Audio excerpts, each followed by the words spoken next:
Dans l'actualité des idées aujourd'hui, la corruption est-elle prise au sérieux ? La corruption, cette menace pour la prééminence du droit, la démocratie et les droits de l'homme, comme le dit le Conseil de l'Europe, qui estime qu'elle, la corruption, sape les principes de bonne administration, d'équité et de justice sociale, fausse la concurrence, entrave le développement économique et met en danger la stabilité des institutions démocratiques et les fondements moraux de la société. Bonjour Elise Van Beneden. Bonjour. Et bonjour Eric Altz. Bonjour. Elise Van Beneden, vous êtes avocate et présidente de l'association Anticorps. Merci à France Bleu Héros qui vous accueille ce midi. Et Eric Altz avec moi en studio. Vous êtes magistrat et vice-président de cette même association Anticorps, fondée en 2002 pour lutter contre la corruption et rétablir l'éthique en politique. Vous signez tous deux Résister à la corruption, paru dans la collection Tracts de Gallimard.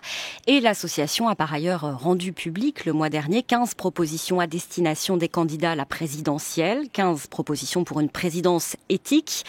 Nous allons en parler. Mais d'abord, j'ai cité le Conseil de l'Europe que vous citez vous-même dans le tract et qui donc décrit la menace, les menaces que représente la corruption. Mais de quoi parle-t-on, que mettez-vous derrière ce mot corruption, Elise Van Beneden ? Alors, la corruption, fondamentalement, c'est un abus de droit, un abus de pouvoir. C'est-à-dire que les personnes à qui on confie le pouvoir, notamment par le vote, par le mandat, détournent le pouvoir qu'on leur a confié à des fins personnelles, les leurs ou celles de leurs proches. Nous sommes en réalité au-delà de la définition juridique du terme, Eric Altz, dans votre approche de la corruption, parce que la définition juridique, elle est rappelée dans le tract, et peut-être on peut la lire dans un sens strictement juridique. La corruption est un délit commis par une autorité publique, une personne investie d'une mission de service public ou un élu qui sollicite ou agresse sans droit, directement ou indirectement, offre, promesse, don, présent ou avantage pour accomplir ou s'abstenir d'accomplir un acte relevant de ses fonctions ou facilité par celle-ci. Ça va au-delà, en vérité, l'acception que vous... Oui, parce qu'on s'intéresse évidemment à la corruption, mais aussi au trafic d'influence, aussi au favoritisme, à la prise illégale d'intérêt. Et je crois qu'il faut vraiment saisir par des exemples, parce que ces définitions très juridiques, un peu abstraites, ne parlent pas forcément. La corruption, c'est un peu comme un air pollué qu'on respire et on ne s'en rend pas compte. Et pourtant, ça corrode notre système. Les services publics perdent les moyens. Nous payons plus d'impôts et peut-être même, et surtout, la confiance dans la démocratie diminue. Parce que fondamentalement, le système de la démocratie représentative, c'est confier un mandat à un élu. Donc on confie ce mandat pour des promesses, des idées, des projets. Et si ce mandat est trahi, eh bien il n'y a plus de démocratie possible. Vous parlez à un moment de bataille culturelle en faveur de l'éthique. La France est 22e sur 180 pays dans le dernier indice de perception de la corruption publié par Transparency International. Parmi les pays les mieux classés, il y a le Danemark, la Finlande, la Norvège, la Suède. Il y a aussi la Nouvelle-Zélande et Singapour. Est-ce que l'éthique, Elise Van Beneden, la probité, c'est aussi une affaire de culture ? On entend cela parfois, ça n'est pas dans notre culture. Êtes-vous d'accord avec ce type de commentaires et comment les expliquer ? Oui, malheureusement oui. C'est pour ça que l'action d'Anticorps est juridique, puisqu'on porte plainte en justice. Elle est faite de plaidoyer, puisqu'on propose de meilleures règles, de meilleures lois. Mais on essaye aussi de faire passer des messages et des informations d'un côté auprès des élus, pour qu'ils comprennent l'importance de leur exemplarité. Et manifestement, on a une culture qui est très différente. Par exemple, des pays nordiques où il y a eu quelques affaires dans lesquelles des élus ou des représentants publics ont démissionné parce qu'ils s'étaient trompés de carte bancaire pour payer un taxi ou pour acheter une barre de chocolat. On en est très très loin en France. On voit bien qu'il y a eu un enchaînement de scandales politico-financiers où là, on parle de millions d'euros Donc on est sur une culture qui est tout à fait différente, qui est peut-être liée au fait que les élus travaillent beaucoup et qu'ils considèrent que la contrepartie de ce travail, c'est de pouvoir se servir dans les poches du contribuable. Mais ça, c'est une vision qui est tout à fait erronée et qu'il faut changer. Mais il faut aussi la changer dans la tête des citoyens. Parce que c'est très important qu'ils se rendent compte de l'importance de ce phénomène de la corruption, de l'impact sur leur quotidien, et qu'en conséquence, ils aillent voter pour des élus exemplaires. Eric Alt, sur cette question de la culture. Dans les pays nordiques, il y a une culture différente de la nôtre. Ces sujets-là sont au cœur des préoccupations quotidiennes des citoyens. C'est ce que disait Didier Migaud, le président de la Haute Autorité pour la transparence de la vie publique en janvier sur France Culture, dans le temps du débat. Comment ça s'explique, ces histoires de culture? Et est-ce que ça n'est pas un petit peu facile, en fait, de dire ça? Oui, je crois que chaque pays a sa culture et chaque pays doit trouver dans son propre génie les moyens de résister à la corruption. D'ailleurs, dans les États nordiques, certes, il y a ces exemples un peu mythiques de personnalités politiques qui ont dû démissionner pour les raisons qui ont été rappelées, mais il y a aussi des grandes sociétés, il y a aussi des grandes sociétés internationales qui corrompent dans les pays du Sud. Et donc, c'est quelque chose de très différent. Ce dont il faut... je parlais des grandes sociétés. En réalité, il y a la corruption des grandes sociétés destinées à corrompre des hommes politiques dans les pays étrangers pour obtenir des marchés publics, mais ça nous coûte très cher. Je prends l'exemple d'Alstom, qui est une affaire où Anticor s'est constitué partie civile. Dire Alstom a corrompu dans un certain nombre de pays, a dû payer aux États-Unis 772 millions de dollars. L'entreprise s'est trouvée très vulnérable de ce fait. La branche énergie a dû être vendue, mais ce qui nous choque le plus, c'est que les dirigeants qui avaient pris l'initiative de la corruption n'ont pas été, à l'exception d'un seul, n'ont pas du tout été poursuivis en justice. Et l'objet de notre constitution de partie civile, c'est, le cas échéant, de faire en sorte que ces dirigeants assument leurs responsabilités, parce que non seulement ils n'ont pas assumé leurs responsabilités, mais pour le premier d'entre eux, le PDG, il a eu une retraite chapeau assez considérable. Et je pense que là, on a un vrai problème, qui est un problème à la fois juridique et culturel. Vous l'expliquez en détail, cette affaire Alstom, dans le tract, parce que c'est très complexe, il faut quand même le reconnaître. Eric Alt, on va parler de la constitution de partie civile, de l'agrément d'Anticor, mais d'abord, pour revenir à ce que disait Elise Van Beneden sur les citoyens aussi, je voudrais vous soumettre les résultats d'une grande enquête qui a été menée notamment par France Bleu et France 3 Régions, Ma France 2022. 1 million de personnes ont participé. Il s'agissait d'exprimer ses priorités pour la France. Et ce qui était original, disons, c'est que il ne fallait pas répondre à des questions fermées, mais chacun pouvait mettre une priorité à l'agenda. Et ensuite, tout le monde pouvait se prononcer sur les différentes propositions, sujets mis en avant. Et le résultat, c'est que la première priorité, celle qui a reçu le plus de votes, c'est garantir l'exemplarité des responsables politiques et limiter leurs avantages. Je vous propose d'écouter Jean-Emmanuel Casalta, directeur du réseau France Bleu. Ils mettent en avant, la problématique de l'exemplarité des élus, mais comme un appel à être réenchanté à la politique. L'un des grands points majeurs, évidemment, c'est la question du pouvoir d'achat. Et quand on se rapporte à l'immigration et à la sécurité, en réalité, ce que disent les Français, c'est que leur priorité à eux, en fait, c'est plutôt une question de durcir le système judiciaire plutôt que de s'inquiéter de l'immigration ou de la sécurité. C'est quand même une approche tout à fait différente. Je crois sincèrement que cette consultation, elle révèle que les Français, ils ont un appétit pour la chose publique. Ils savent exprimer ce qui leur paraît important et dans une diversité de sujets pour leur pays. Et c'est un appel qu'ils lancent à une classe politique pour qu'elle soit plus compréhensible, plus proche d'eux, plus transparente. Mais c'est aussi une accusation sur on entend trop parler. Alors, les médias n'y sont pas totalement indifférents à ça, mais on entend trop parler d'affaires. Faites en sorte d'être plus transparent et nous serons plus impliqués. L'exemplarité des responsables politiques en tête des priorités, est-ce que cela vous étonne, Eric Alt? Non, c'est un peu l'analyse qu'on fait. C'est d'ailleurs une analyse qui était au centre de la campagne présidentielle de 2017. Et après 2017, il y a eu une loi, certes, qui tirait les leçons de l'affaire Fillon, qui avait été le grand scandale de cette époque. Mais après... Pour la confiance dans la vie publique. Voilà, la confiance dans la vie publique, mais...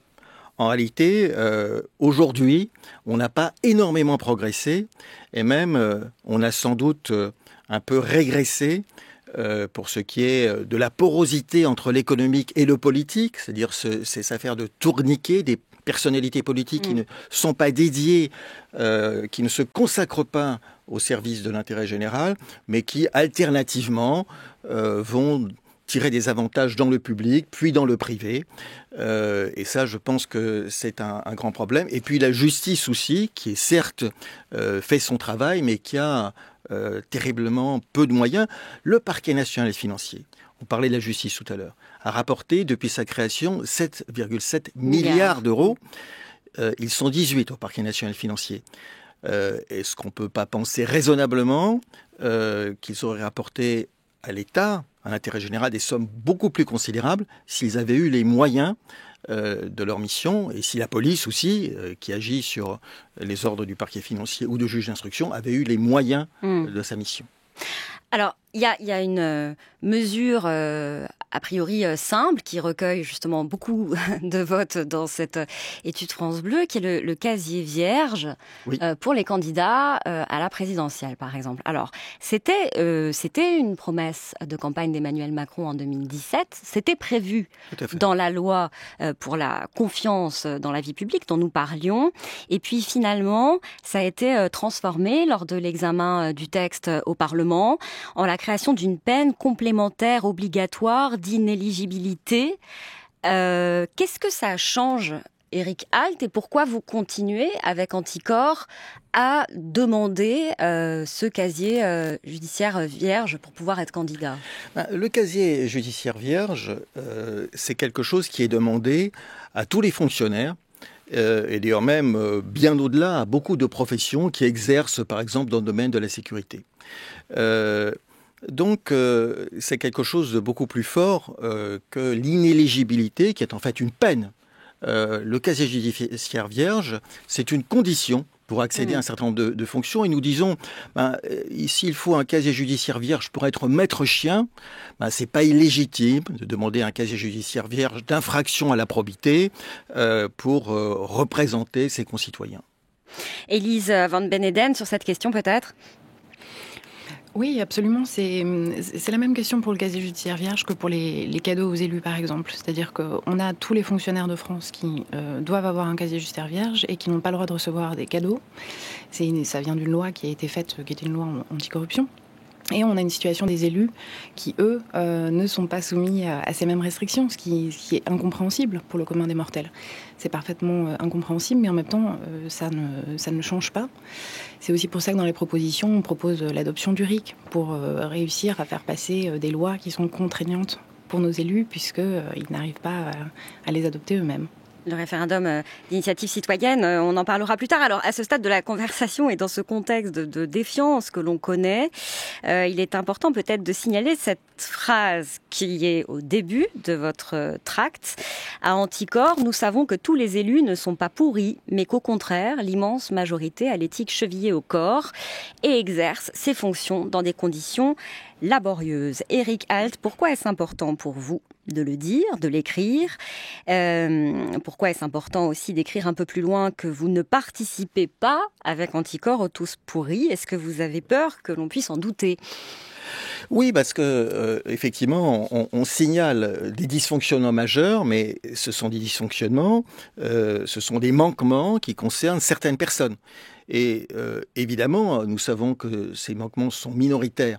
Le vrai problème, parfois... Parce que quand vous dites, tout à l'heure, pardon, je vous coupe, c'est un air qu'on respire, ça laisse entendre un peu que la corruption est partout et que... Voilà. En tout cas, qu'on ne s'en rend pas compte. Mais le vrai problème, c'est peut-être que dans la classe politique, trop détourne le regard, alors qu'ils devraient peut-être s'engager pour faire en sorte que ceux qui commettent des manquements, eh bien, ils ne fassent plus partie du parti politique ou des élections du système politique. Balkany a quand même été renouvelé, non seulement par la volonté des concitoyens, mais parce que le parti politique qui était le sien le mandatait pour se présenter aux élections. Donc là, effectivement, il y a un courage qui est nécessaire, que tous n'ont pas. Mais en tout cas, oui, les manquements, la corruption est encore aujourd'hui minoritaire dans la classe politique. Ce qui vous fait redouter on puisse penser que vous participez aux Tous Pourris, vous l'expliquez, c'est le fait qu'Anticor est très active en justice. Ouais. Et ce, donc, grâce à un agrément. Élise Van Beneden, est-ce que vous pouvez nous expliquer d'où vient cet agrément et ce qu'il implique précisément ? Oui, bien sûr, c'est très important. En fait, Anticor est une association donc, qui lutte contre la corruption et elle le fait majoritairement avec l'arme du droit. C'est-à-dire qu'Anticor se considère victime de la corruption et elle porte plainte. Nous saisissons les procureurs de la République et quand vous saisissez un procureur de la République, il peut soit ouvrir une enquête préliminaire, soit classer sans suite. Et lorsqu'il y a un classement sans suite, il n'y a qu'une victime qui peut pousser la procédure plus loin en saisissant un juge d'instruction. Et Anticor a un agrément, qui est un agrément prévu par la loi, qui lui permet de faire cela, de saisir un juge d'instruction, d'aller chercher un dossier sur le bureau d'un procureur pour l'amener à un juge d'instruction. C'est important, pourquoi ? Parce que les procureurs de la République en France sont soumis hiérarchiquement au ministère de la Justice. Ils ne reçoivent évidemment pas d'instructions dans les dossiers leur disant il faut classer sans suite ou pas, mais leur carrière dépend du ministère de la Justice, ce qui fait qu'il peut y avoir une certaine forme d'autocensure dans des dossiers politico-financiers qui concernent des personnes proches du pouvoir. Donc le rôle d'Anticor, c'est, en contournant la décision du procureur de la République, quand on l'estime légitime, bien évidemment, d'aller saisir un juge d'instruction qui, lui, est inamovible et il est constitutionnellement indépendant, et il va pouvoir mener une instruction contre des personnes proches du pouvoir, des personnes puissantes.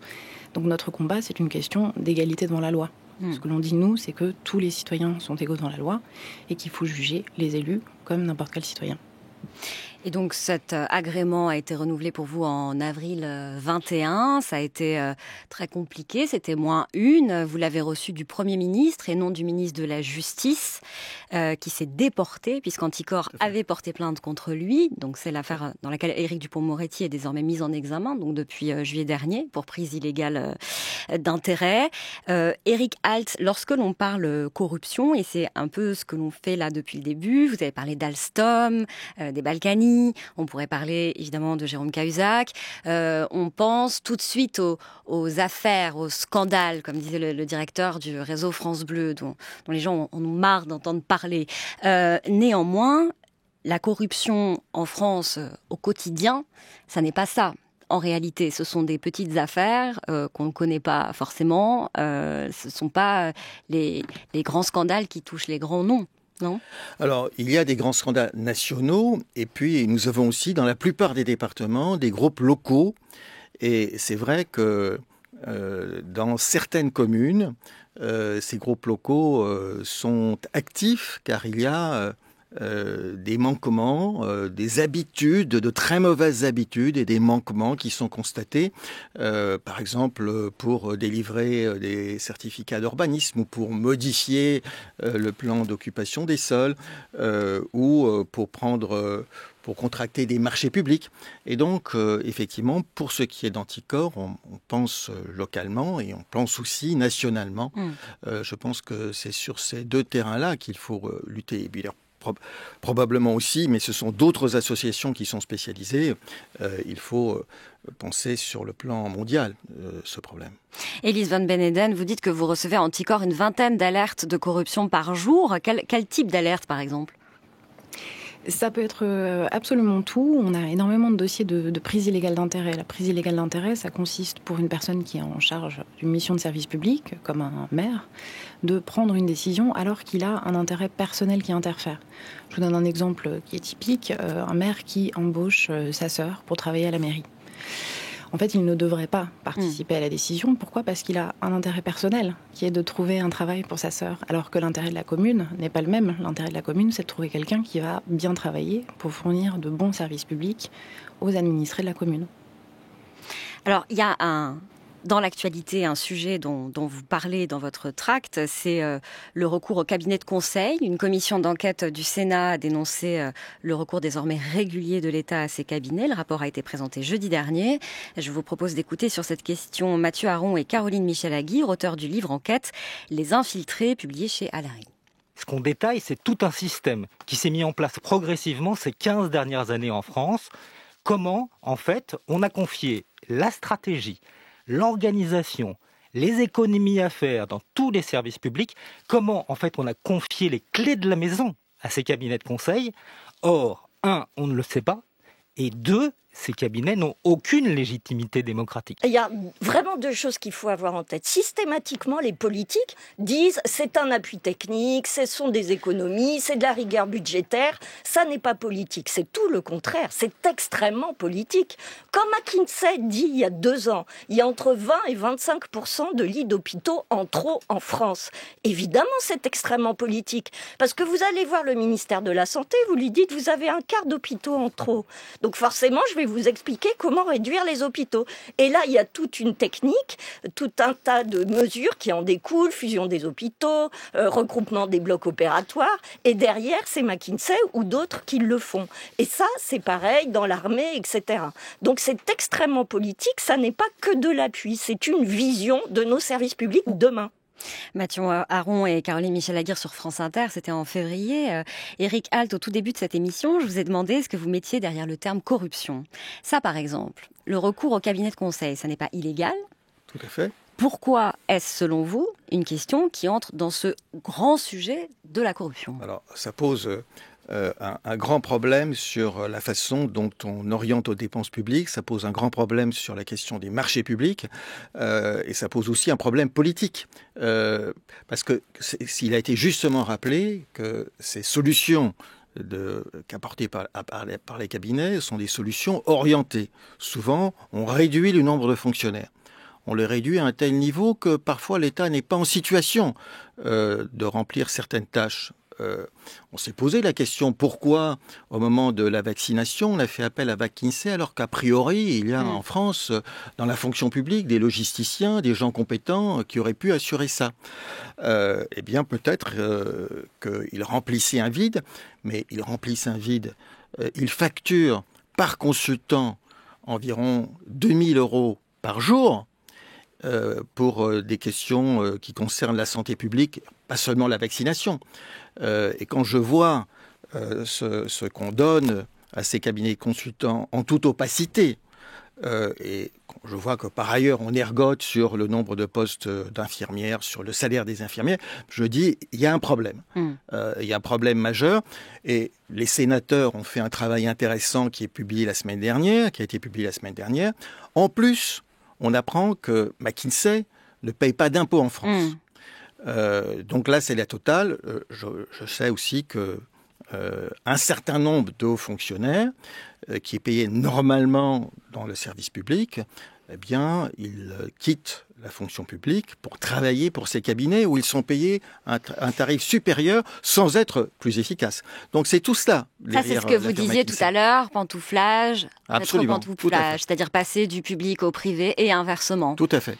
Alors ça, justement, il y a des propositions qui sont faites pour limiter ça. Donc, par exemple, mettre un nombre d'années incompressible. Au moins 5 ans. Tout à fait, puisqu'on a réduit à 3 ans.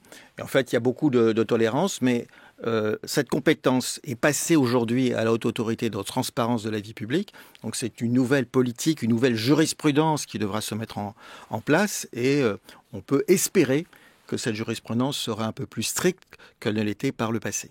Le Premier ministre avait signé fin janvier une circulaire censée mieux encadrer justement les prestations de conseil. Les sénateurs font plusieurs recommandations. Par exemple, publier la liste des prestations de conseil de l'État et confier à la Haute Autorité pour la transparence de la vie publique effectivement une nouvelle mission de contrôle des cabinets de conseil intervenant dans le secteur public pour vérifier le respect de leurs obligations déontologiques. Élise Van Beneden, on est là aussi sur un enjeu de transparence. Oui, absolument. Pour revenir sur McKinsey, je pense qu'il y a un sentiment aussi dans l'opinion publique de capture de la décision publique par le secteur privé. Et c'est le même sentiment aussi qu'on a au sujet des lobbies. Et Anticor fait des propositions pour encadrer le lobby, puisque c'est un sujet qui était complètement absent des lois de moralisation de 2017. Et il faut absolument mettre de la transparence et de la contradiction dans le travail des lobbies. Sinon, Ça a déjà avancé sur ce point, tout de même, sur les lobbies, non, Élise Van Beneden? Non, pas du tout. Il n'y a eu aucune avancée depuis 2017. Alors, Depuis 2017. il y avait un encadrement, vous avez raison, c'est-à-dire qu'aujourd'hui, il y a un registre où les représentants d'intérêt, puisque c'est comme ça qu'on les appelle, officiellement doivent se déclarer leurs activités, mais ce qu'ils déclarent est très insuffisant pour comprendre quelles opérations d'influence ils ont mis en place. Et ça ne permet pas ce qui serait très intéressant, c'est-à-dire une contre-expertise citoyenne.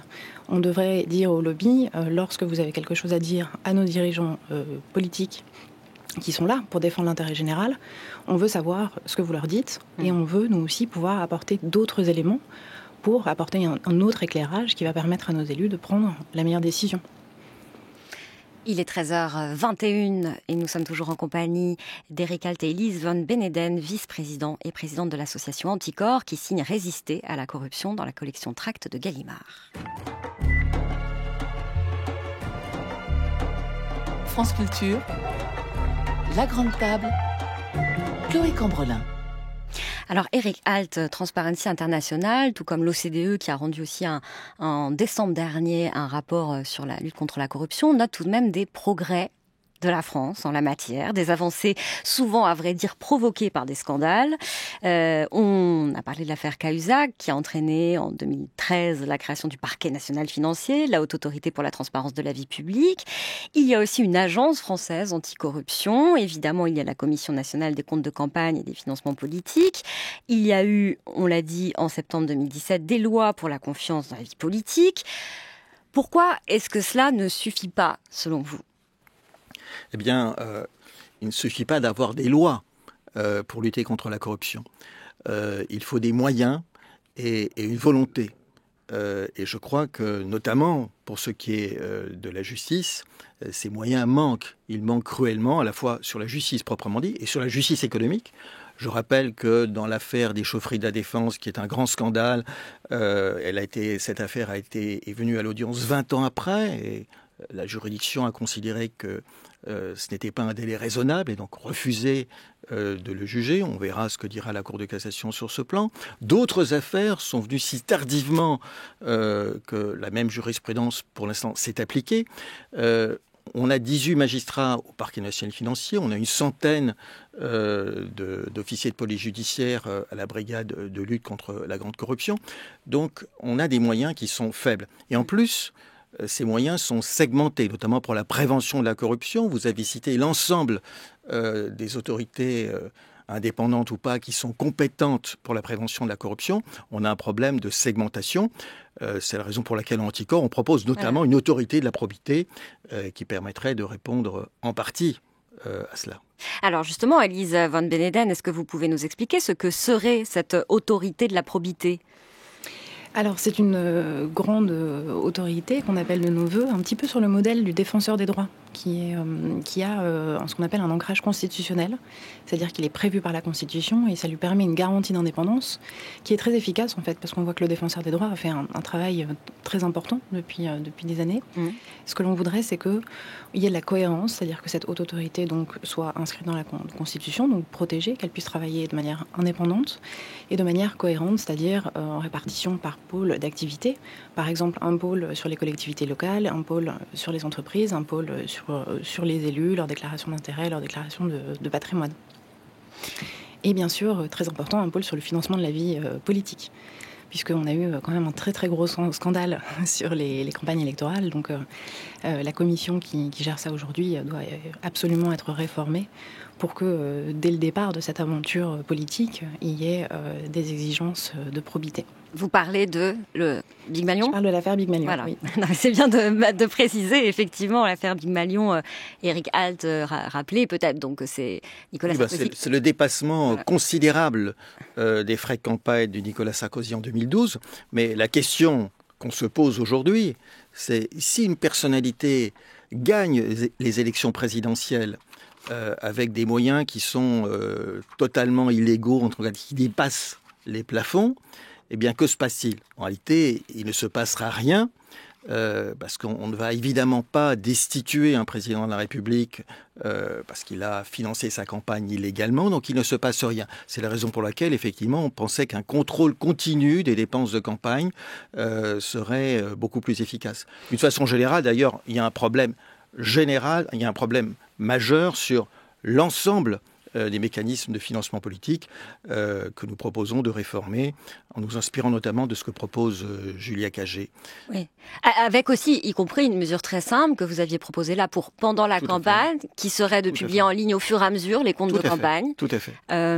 Qu'est devenue cette proposition ? Eh bien, nous l'avons proposée aux candidats et il y en a un qui a répondu positivement pour l'instant.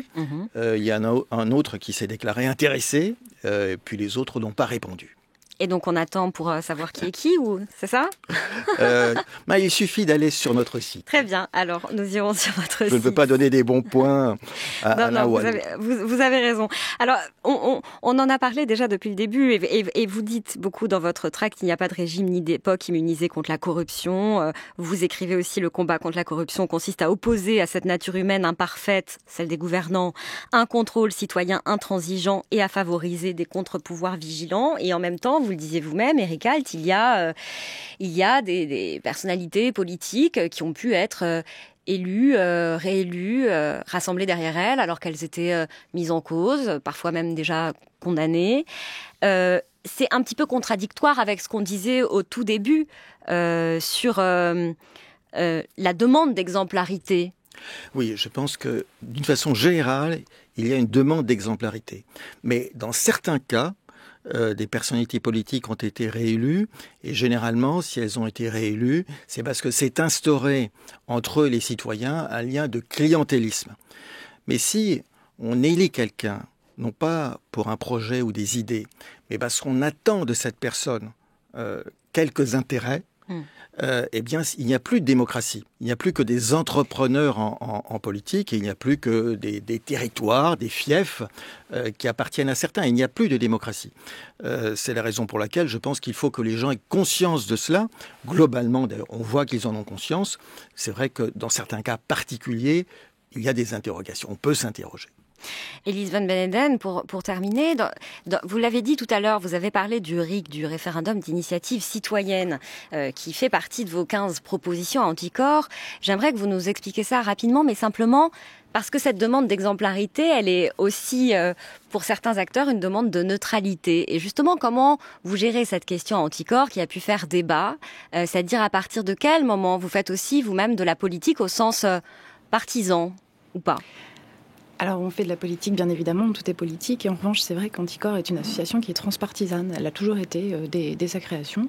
C'était une association d'élus quand elle a été créée, mais il y avait des élus de tout horizon. Et nous, on estime que les questions de corruption sont complètement au-delà des partis politiques. Parce que l'exemplarité, c'est le socle de l'action publique. Donc à Anticorps, il y a des sensibilités politiques différentes et on ne prend absolument jamais position pour l'un ou l'autre candidat. Ce n'est pas notre combat de faire ça. Notre combat, c'est de faire passer des messages aux citoyens pour qu'ils aillent voter. En fait, Anticorps a été créé face à une abstention énorme. Notre préoccupation, c'est que les citoyens aient de nouveau confiance en leurs élus et qu'ils aillent voter pour élire des personnes qui les représentent vraiment. Et pour ça, on agit en justice pour écarter les élus qui dysfonctionnent de la vie publique, et on envoie des messages, ces fameux messages, qui sont qu'il faut des citoyens vigilants, et puis aussi il faut des contre-pouvoirs. Et il faut toujours se demander si on a des contre-pouvoirs dans une démocratie. Merci Élise Van Beneden et merci Éric Alt. Résister à la corruption, c'est donc dans la collection Tract de Gallimard. Merci à vous deux, merci à France Bleu Héros qui vous a accueilli, Élise Van Beneden, et merci à l'équipe de La Grande Table, Henri Leblanc, Rianne Delacroix, Lucas Bretonnier, Laura Dutèche-Pérez, Mayalène Despio-Courette et Violaine Malstaff, à la réalisation Thomas Beau, à la technique Jordan Fuentes et Dalia.